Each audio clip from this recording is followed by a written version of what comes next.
Thank you for inviting me to spend time with you today.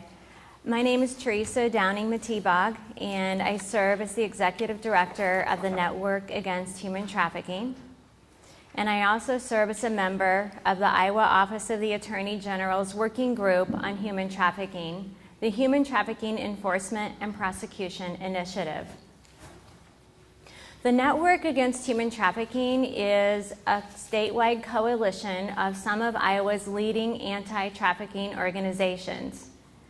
On our board of directors, for example, are Maggie Tensman and Kathy O'Keefe from Breaking Traffic, Dr. George Belitzos, the CEO and Director of Youth and Shelter Services, and also the director of the recently formed Central Iowa Network Against Human Trafficking. Terry Hernandez, the CEO and founder, one of the founding members of the Chrysalis Foundation. And more recently, Joy Moore joined us from Justice for Our Neighbors, thanks to Judy Kading. We're also looking for and hoping to invite someone from United Methodist Women to join our board of directors. So if any of you are interested, we would be more than happy to talk with you. And finally, Michael Furjak, the director of the initiative from the Iowa Office of the Attorney General's office, serves in an advisory capacity to our board. Is it okay if I take this off? I'd like to start today by providing a brief definition of human trafficking, and then I will talk about human trafficking locally as well as globally. I'd like to spend most of our time today, however, talking about legislation for which you may advocate as you go over to the Capitol today. May I ask how many of you are actually going over this afternoon? Okay. Great, thank you. And I have some handouts for you to take with you, little cheat sheets that you can use to talk with our legislators. Okay, take this off. All right. Human trafficking occurs anytime an individual is exploited for labor or sex under conditions of force, fraud, or coercion. However, anytime a minor is exploited for labor or sex, i.e. commercially, sexually exploited, force, fraud, or coercion need not be involved in order for it to be considered human trafficking. Anytime that a minor is commercially, sexually exploited, that minor can and should be considered a victim of human trafficking nationwide and in our state. Now let me take a moment to explain what commercial sexual exploitation means, all right? It means simply the exchange of sex or any kind of sexual service. It could be pornography, it could be a sexual performance, it could be some actual sexual intercourse. But anytime a minor exchanges sex for anything of value, that is considered commercial sexual exploitation.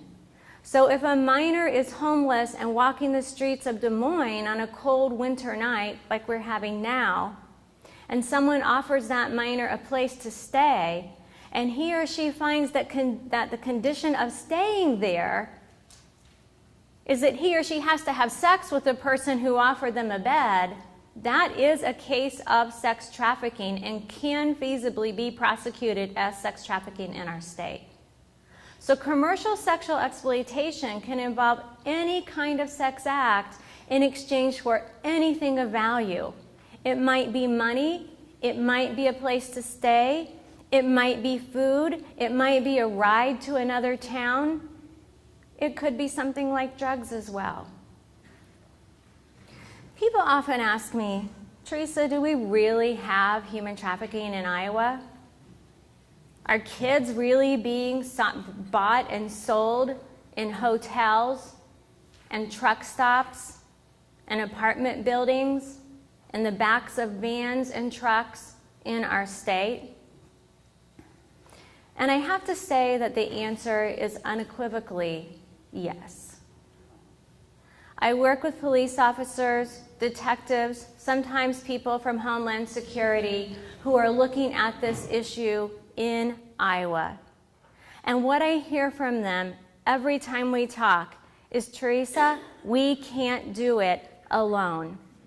There is so much activity here that we need the help of the faith community. We need the help of our citizens, of people living and working and raising their children in Iowa, to identify those who are being trafficked, to call the national hotline number, to call their police offices and tell us, hey, I think something might be going on at the hotel down the street.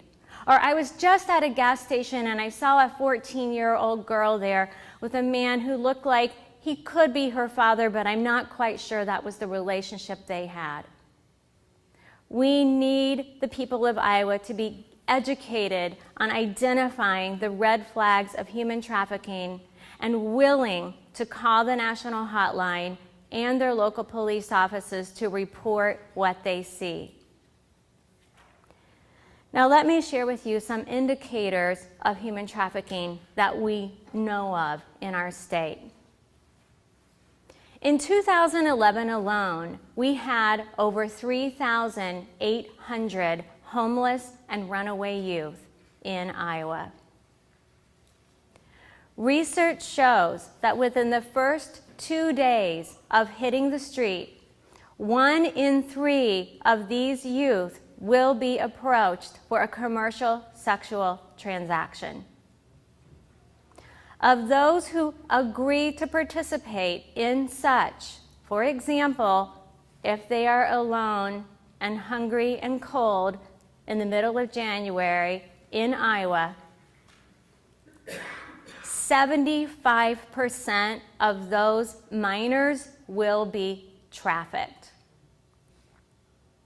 They will be trafficked by pimps who might initially have offered them a place to stay, might have initially posed as older boyfriends or father figures who promised them love and security and wellness, only to groom them over time to participate in the sex trade under conditions over which they have no control.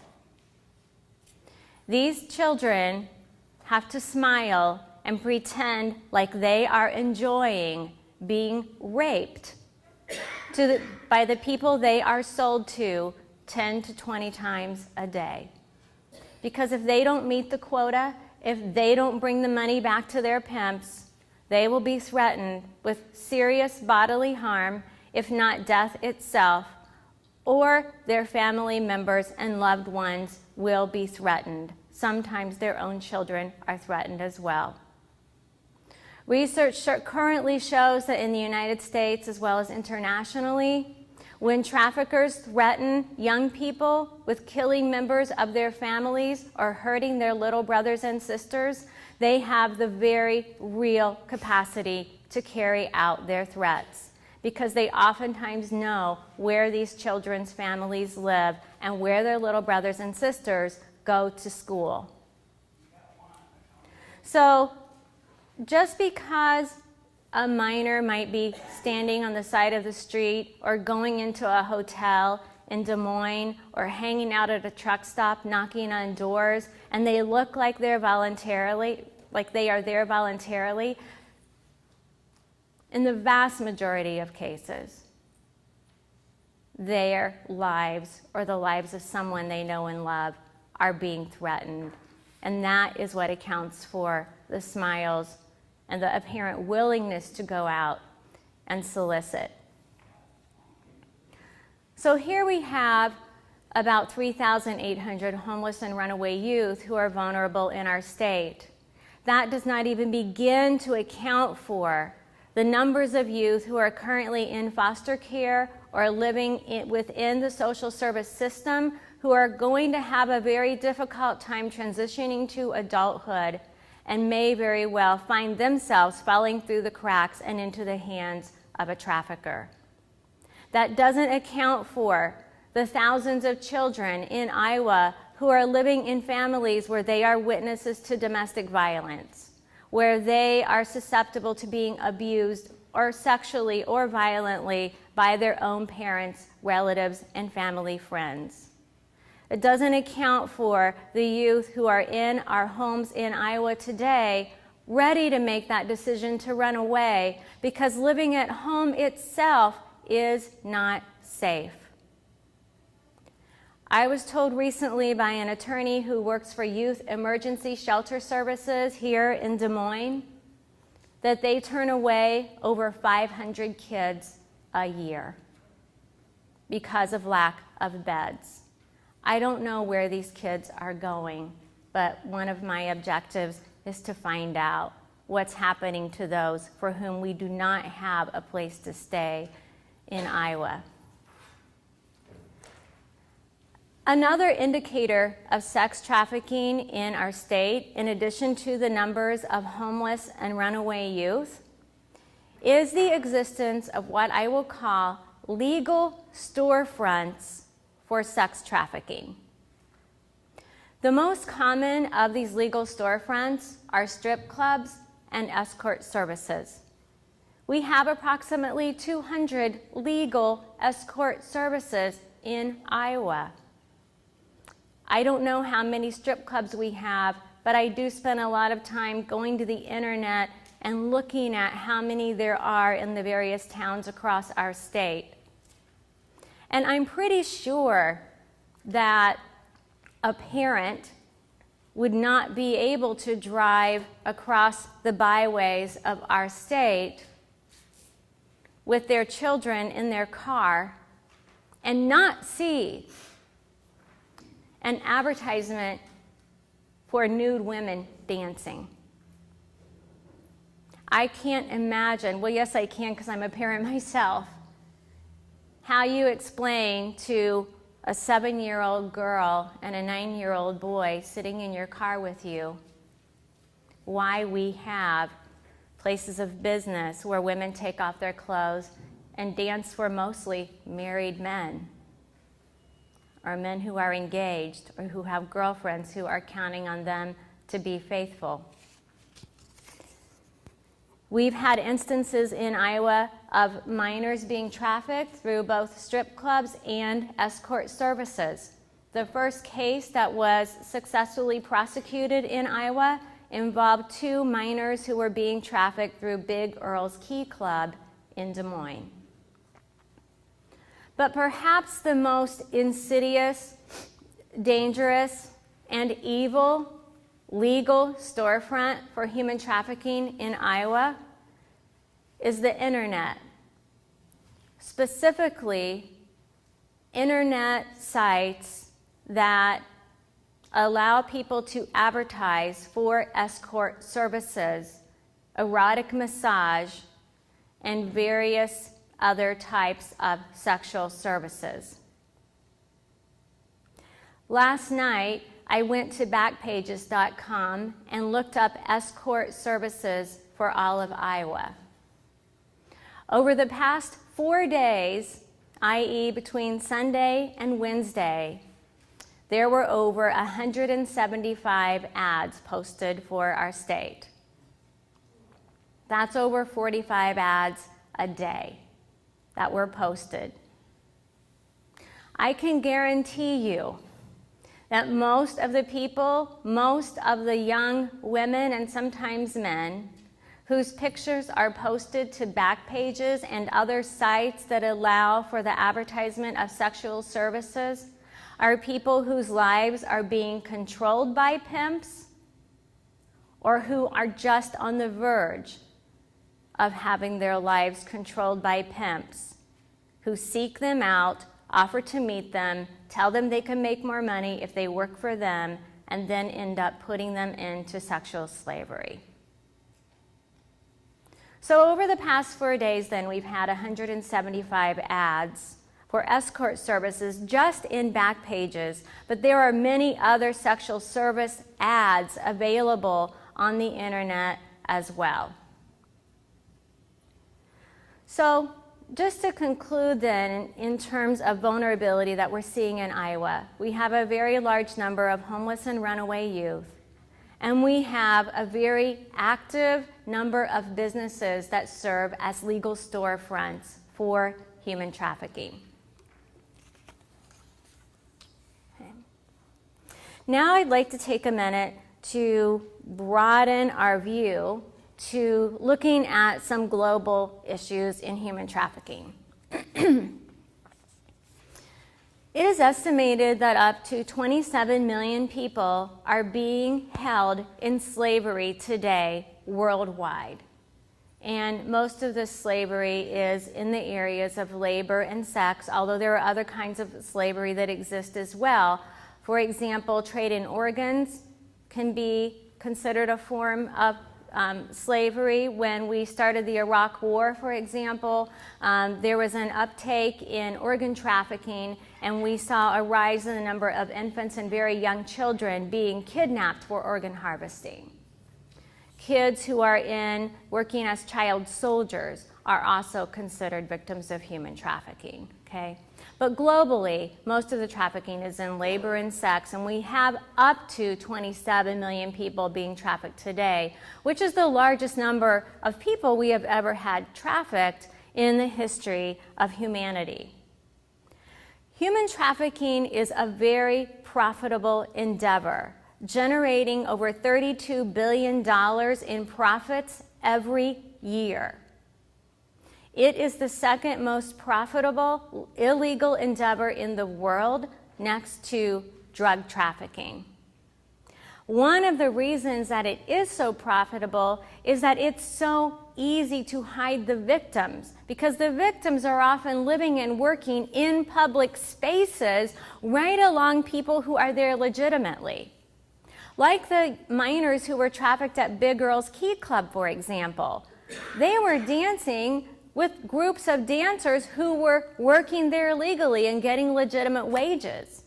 But not one of the men who saw those girls dancing at Big Earl's Key Club noticed that they might be a little bit too young to be there, or that they might be there involuntarily.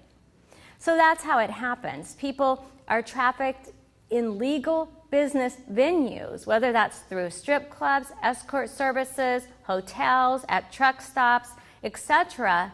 And they're dispersed just among all of us. And it's really hard to identify sometimes who is enslaved and who isn't, unless you know exactly what you're looking for and what those red flags are. It's estimated that approximately 17,000 individuals are brought to the United States to be enslaved every year. Most of the people who are brought to our nation from other countries are women and children who are brought here for the purpose of sexual slavery. And they disappear in businesses all over the country. We had one case in Iowa, for example, where some women were rescued from an Asian massage parlor. And that was a legal storefront, right? Massage parlor, that's a legal thing. Sometimes we like to go to those and have our backs rubbed. But these women were being trafficked there for sex, and they weren't even being paid for the massages that they were offering. So in addition to the massages, they were forced into prostitution. Most of the young people who are trafficked in our country, however, are young people who were born and raised in our nation. And it's estimated that between 100 to 300,000 minors are trafficked for sex in our country every year. We're pretty sure that 100,000 are being trafficked today. Many more hundreds of thousands are at risk, but it's very hard to get a good estimate because they are so hidden.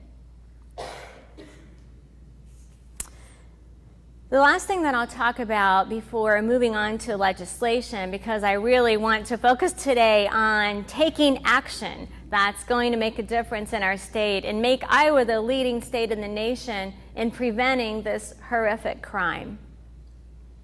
The last thing I'll talk about briefly is the issue of immigration, and I won't spend a lot of time on this because you've already had a lot on it. As I've already mentioned, about 17,000 people are brought here from other countries every year and trafficked in our nation.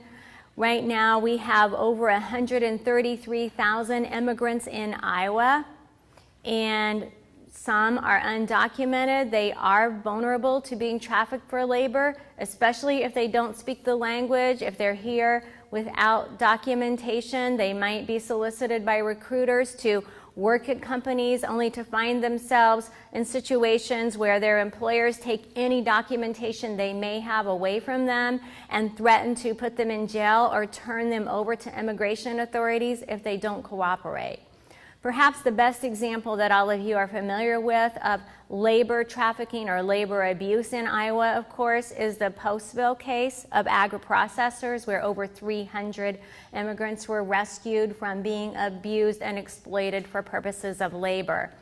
Interestingly, though, at Postville, at agri-processors, there were a good number of women who were being exploited not only for labor but also for sex, because the condition under which they could keep their job was that they had to have sex with the managers there.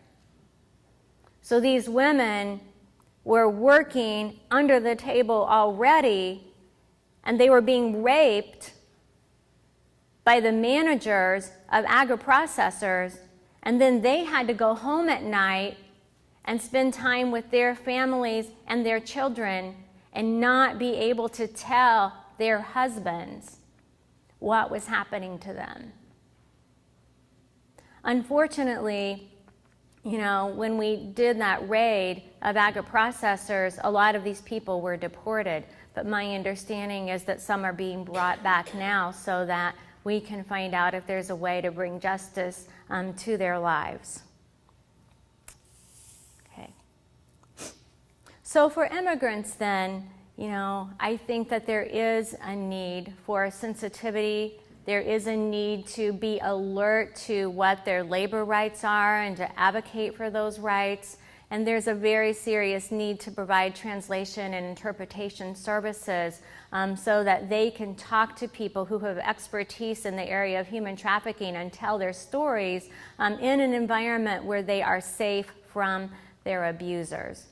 And I would say that for all trafficking victims, worldwide, here in the United States, youth, domestic, foreign-born, what have you, whenever we encounter someone who is a victim of human trafficking or a possible victim of human trafficking, one of the first things that we need to do for those individuals is get them away from who could be exploiting them and find a safe place where they can have a chance to tell us exactly what the relationship is that they have with their so-called employers, and give them a chance to tell their stories in their language and, bring protection around them to secure their safety. Okay. Now I'd like to turn our attention to some actions that we can actually do together. And I'm very excited about what I have to share with you today. Does everyone have a copy of the handout that says United Methodist Women?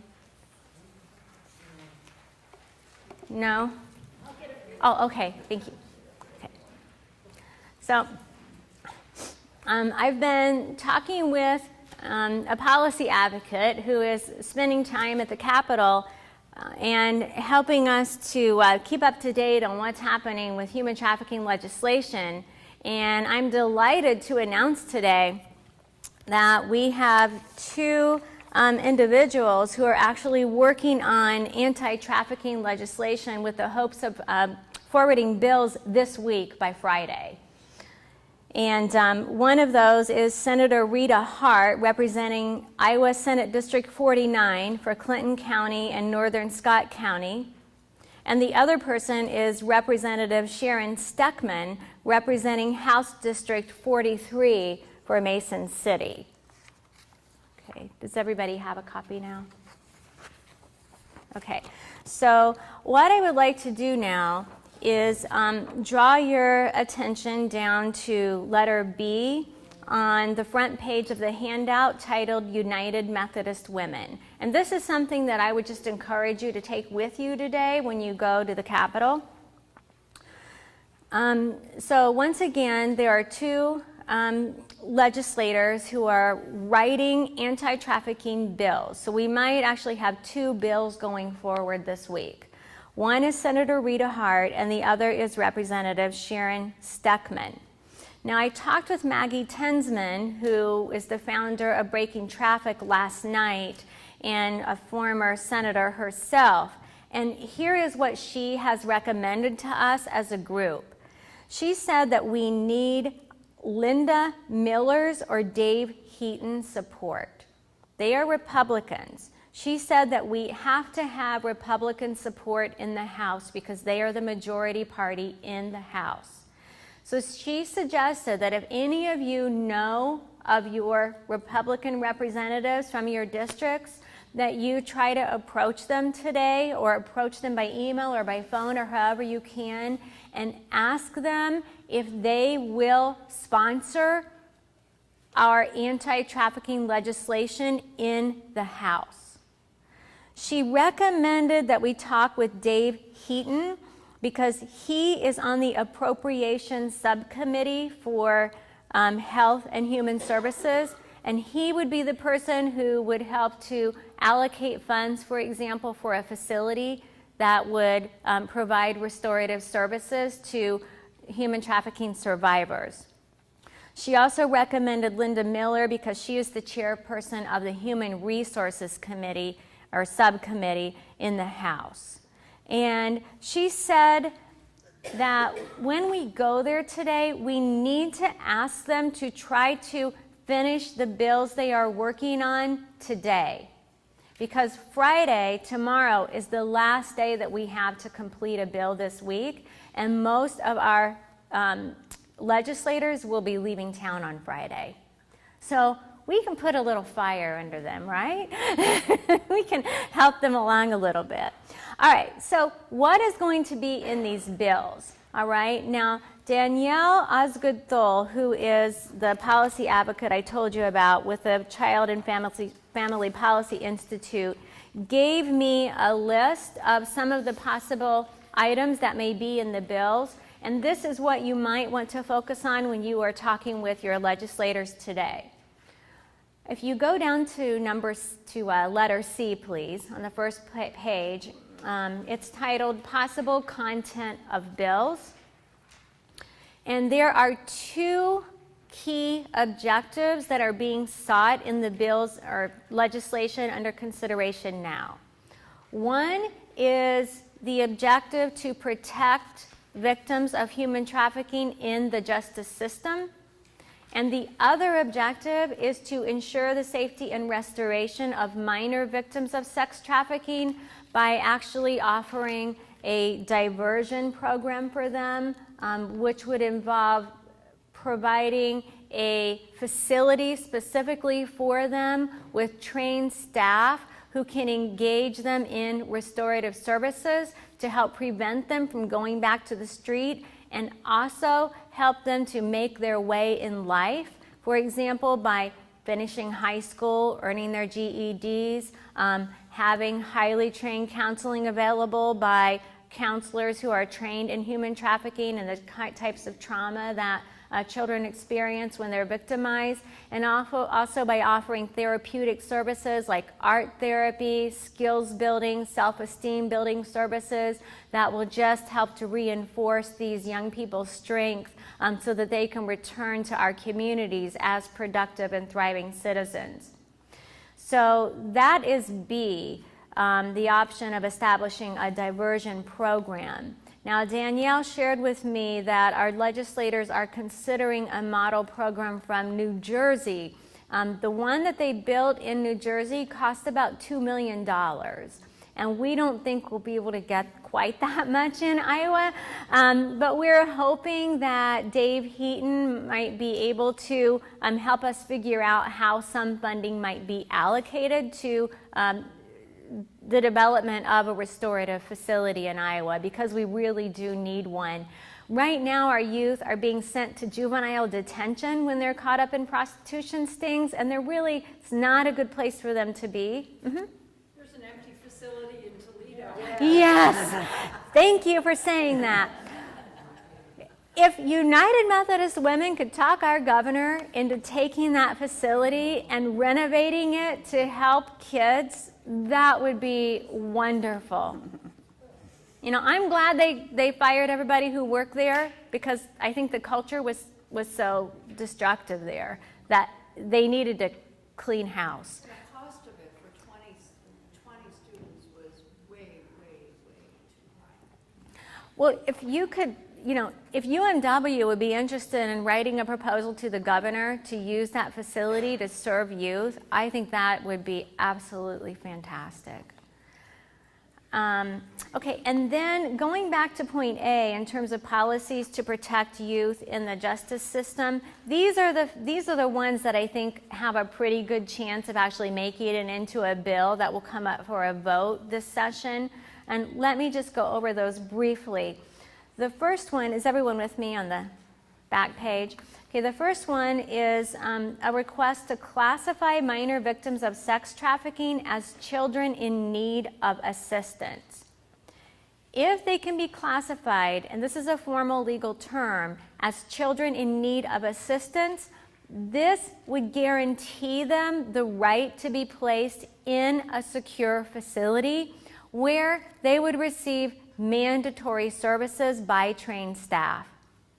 Some people don't like that idea of mandatory services, but based on the research that I've done and a lot of the conversations I've had with Kathy O'Keefe from Breaking Traffic, we both believe that we really do need a protective, secure facility to house these youth, at least at first, because most of them are at risk of actually running away and going right back into the streets. So sometimes it might take a couple months or so for them to, you know, realize what has actually happened to them and the degree to which they've been abused. And there's a significant body of research out there that shows that once we can provide mandatory services by a caring staff, most youth will recover and not return to the streets and not return to the life. The second one is to offer minor and adult victims of trafficking the possibility of having their records expunged from any criminal charges they may have incurred while being trafficked. Another concept that's used for expungement is vacating convictions. And our legislators, I believe, are currently looking at the vacating convictions or expungement proposals that have been passed in the state of Ohio. But that's just something. I talked with an FBI agent in Western Iowa about what's happening with some of the young women she's working with there, and she said, you know, the most serious problem we have is that we have young women who have been trafficked and we're trying to help them restore their lives, but we can get them into an apartment, we can sign them up for social services, but no one will hire them because they have criminal records that they incurred while they were being trafficked. So that's making them vulnerable, right, to turning back to the streets again. So we really need to expunge their records so that they can be employable. The final one is to cover human trafficking victims under Iowa's Rape Shield law and guarantee that they can testify in court without having to face their traffickers. Right now, victims of rape can testify in court without having to face the people who rape them, but victims of human trafficking have to testify in front of those who traffic them.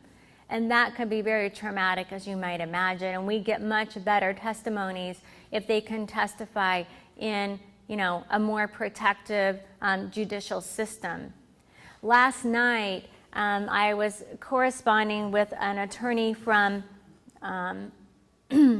Alameda County in California, which is in the Oakland, California area, and she has accomplished this really neat program in that area. It's called a girls' court.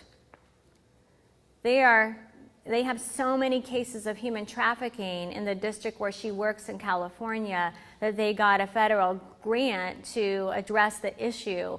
And one of the things that they did with this federal grant was establish a girls' court. so that anytime a girl is found to be victimized by human trafficking and needs to go to court and testify, she enters a court system where the attorneys, the judges, the prosecuting attorneys, everybody, the advocates, are highly educated in human trafficking and know how to have a fair proceeding that will bring justice to their lives. I think that would be really neat to have something like that in Iowa too, but that'll be in a few years from now. Right now, we just need to focus on the bills that are under consideration today. If any of you are interested in, what types of legislation we might be working on in the future, I've provided a list of things that I've been looking at in collaboration with a lot of other people who are interested in legislation in our state. But rather than go through this detailed list right now, I'd like to just open up to questions to see if you have any questions or even suggestions as to what we might do today. Yes. I heard, I got an email from Peg Schilling about Marty Anderson. Do you know, working on some sex trafficking bills. Okay, Marty Anderson. Okay, so Representative from great. House District 36. Okay, so Marty Anderson from House District 36. Is Marty a Republican or a Democrat? Democrat? Okay. All right. Do any of you know any Republican legislators in the House? I understand on Saturday morning at 9 o'clock, there'll be a legislative forum. Do you mind if I give you the microphone? Sorry. I was told by our representative in the Clive, Urbandale, Windsor Heights, West Des Moines area, Haganah, that there would be a legislative forum on Saturday morning at 9 there is a convention center just where the 8th Street exits on 73rd Street, if you know, from 235. People live in Des Moines, they recognize that place. And that's where it is at 9 o'clock on Saturday. And so Haganah is a Republican, and our senator in my Clive district is McCoy, who is a Democrat, and he is often at the same legislative forums. Good, thank you. Does anyone else have suggestions for legislators to meet with today? Teresa? Okay, yes. I just need to clarify something.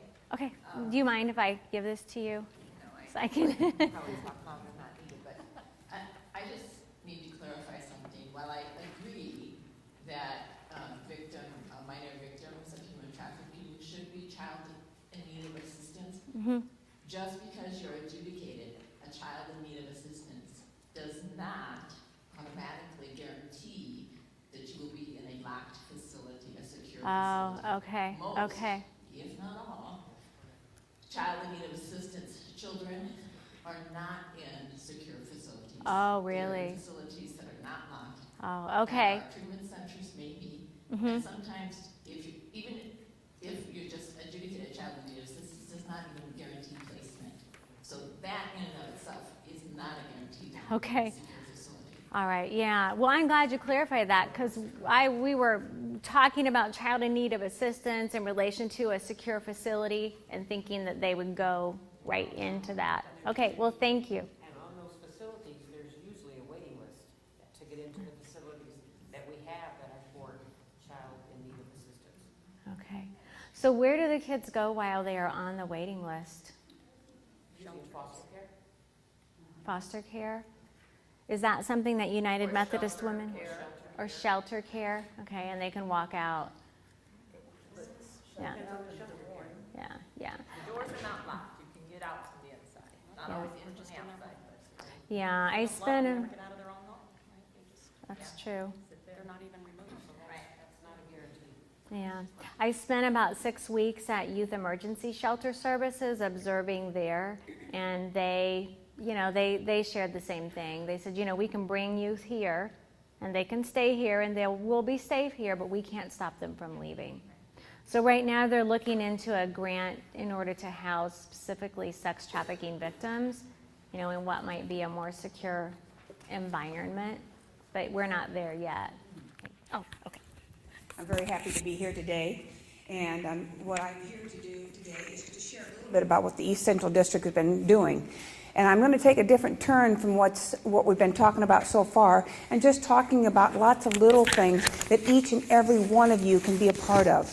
And because our district board worked very closely together, plus we created a committee on human trafficking, we had a lot of people helping to make a lot of things happen in East Central District. I'm the social coordinator, and the president of East Central District, Lynn Calvert, who is also here, decided that we needed to educate everyone, one person at a time. So our first year in office, Lynn decided that we needed to do 5 presentations in Eastern Iowa on human trafficking. Well, our goal is to reach 300 people. When we first started, we had, at the first 2 meetings, maybe 20 people. Well, at that rate, we weren't going to make 300. And we realized that we were making a mistake, and that we needed to realize that we weren't here to educate United Methodist women alone. We were here to educate everyone. And so we opened up all of our presentations, and by doing that, we reached 300 people very quickly. Some of the people that came to our presentations or places where we went out to present, we did Presbyterian churches, we did the Sisters of Mercy at Mount Mercy College, we did 4-H groups, and we did a lot of other presentations in lots and lots of places. At one of our last meetings, we had over 60 people, and what was really nice, we had 3 ministers, we had a principal, a superintendent of schools, 2 or 3 people working in as social workers in the area. And that's when we decided we knew what we had to be. We had to be the educators to all of Eastern Iowa. And so we started inviting men. Can you believe it? We invited men to all of our meetings. And we didn't only invite men, because sometimes when you invite men, they don't come because they think it's a woman's thing. So we started co-sponsoring our workshops. United Methodist Men co-sponsored with us. And we had lots of men, and the men did the cooking and the cleanup. So it was a great partnership. Within 6 months, we had not only surpassed our 5 presentations and 300 people, within 6 months we did. 8 months later, we'd reached over 800 people in the presentations alone. And we still have lots more sessions scheduled. And so you can start out small. A lot of our meetings and presentations were to the boards of United Methodist Women. So there might have been 6, 7 people there.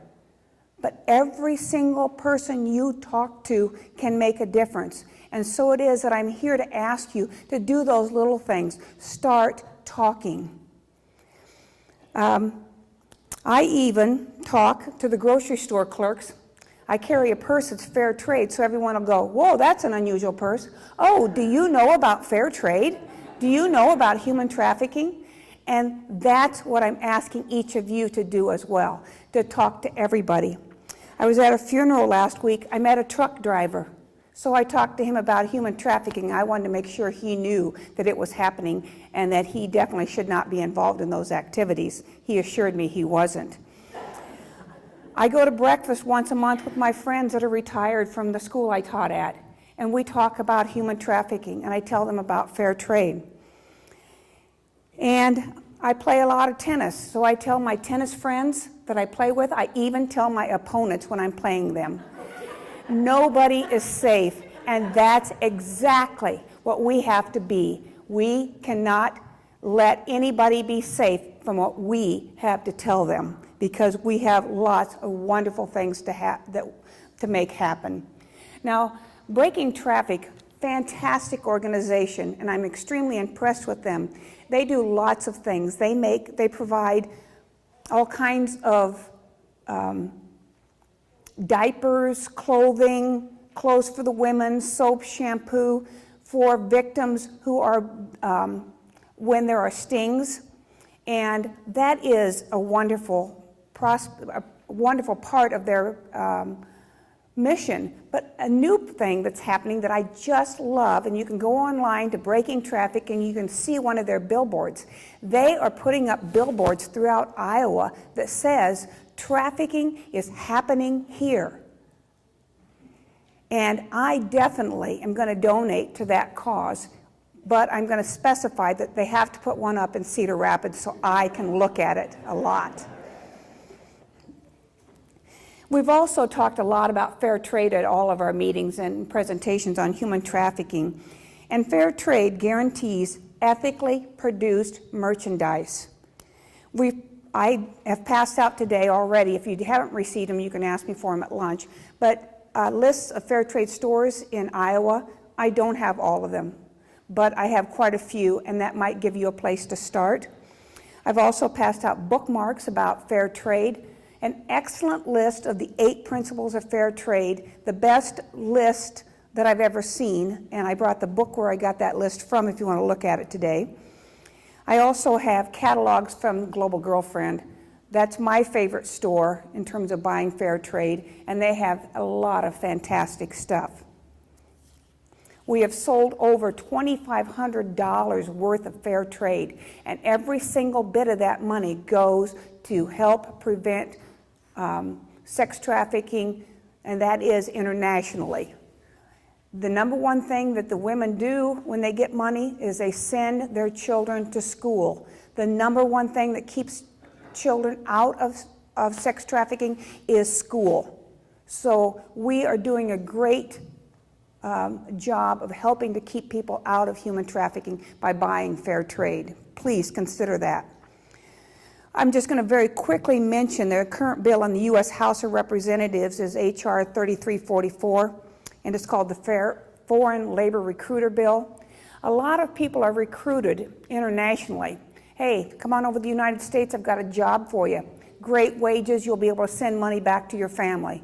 They get here, you know what happens. They become slaves, and they work 12 to 15 hours at their jobs, and they get little to no pay. And they have no way to get out of that, no way to send money back to the family that they left behind, hoping for a better life. And all you have to do to get information on that is Google Polaris Project. Again, a great international organization that is very informational. We've even done lots of letter writing. Hershey's has gotten real tired of United Methodist women, and I'm very proud of that fact. We have boycotted them, we have written letters to them, and we've even stood in front of their building protesting their involvement in using slavery in the production of their candy. Do not buy Hershey's anymore until they go fair trade. They have promised to go fair trade by 2020. I'm still boycotting them until I know that those candy bars are fair trade. Fair trade chocolate's better anyway. It is better. You are right. Another company that we started, the UMW started writing letters to, is the world's finest chocolate. And you think, well, I don't know them. They're the ones that sell candy in the schools to the Boy Scouts. And those are the fundraisers. And they use children to pick the cocoa beans. Slavery. And we're letting our children sell them. Boycott them. And then there's Gap and Walmart. There's an award that I didn't know about, and it's, I'm going to forget the name of it. Let's see. The Public Eye Award. Has anyone heard of that before? Okay, great. I just saw it online last night. Gap was one of the winners. Actually, one of the losers. The Public Eye Award is the award of shame. Yes. Gap has been announced as one of the most shameful companies in the United States.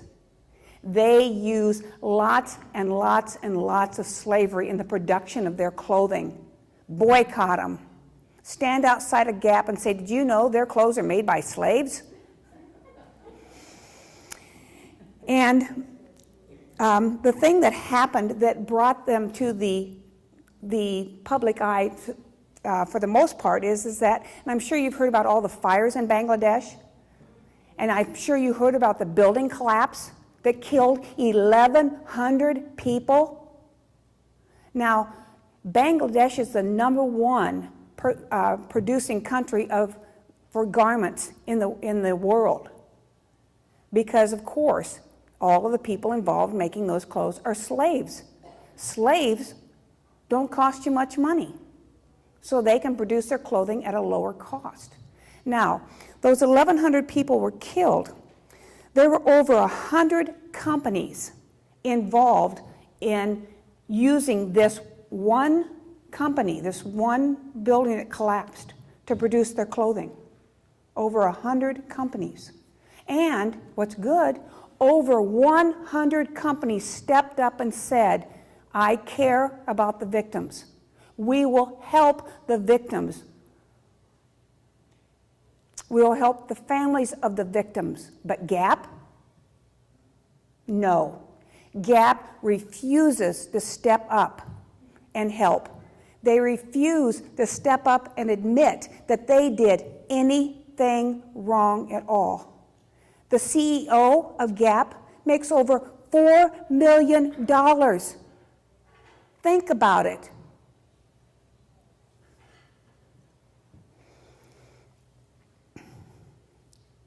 With that kind of money, he can't even give enough to safeguard his workers, to give them a minimum wage, to care about them at all, even though he was one of the causes of their death. He's not stepping up. Write letters to Gap. Tell them that you're boycotting them. Don't. You need to realize that Gap is the ultimate in slave trafficking. So we've been doing all these little things, and again, I'm here not to brag. I am. But I'm here to say to you, each individual can do things, can do one little thing, write one letter, tell 5 friends, find an enemy and tell them too, okay? A new year is starting, and President Lynn, she's not about to let the next year be any less than the year that we just completed. So she decided that we're going to do 4 presentations on not just human trafficking, but on the 4 areas, and I have to look or I'm going to forget them: immigration, human trafficking, domestic abuse, and climate change. So we're going to do presentations, and we're going to do 20 to 25 minutes on each of the 4 topics. And we're going to go to 4 areas in East Central District and talk about them. Now, again, what's the first step in educating people? What's the first step in getting people to act? The first step is getting people to care and to learn about what's happening in our world. So we are going to present the 4 topics that United Methodist Women have picked out for emphasis this year, and we're going to make sure that the people of Eastern Iowa know about them. And I sure hope we don't stop with just 4 presentations. I don't think we will. And so our goal is to reach 200 people. We can do more, and we will. What's most important for you to understand here and to take away from here is act. I don't care if it's one little thing. I don't care if it's 1 letter to Gap. I don't care if you decide not to buy a Hershey bar today. Make something happen. We in East Central District are living out our mission. We are serving the Lord, and we're fighting the injustices in the world. And I know that you're going to join us in that fight. Thank you.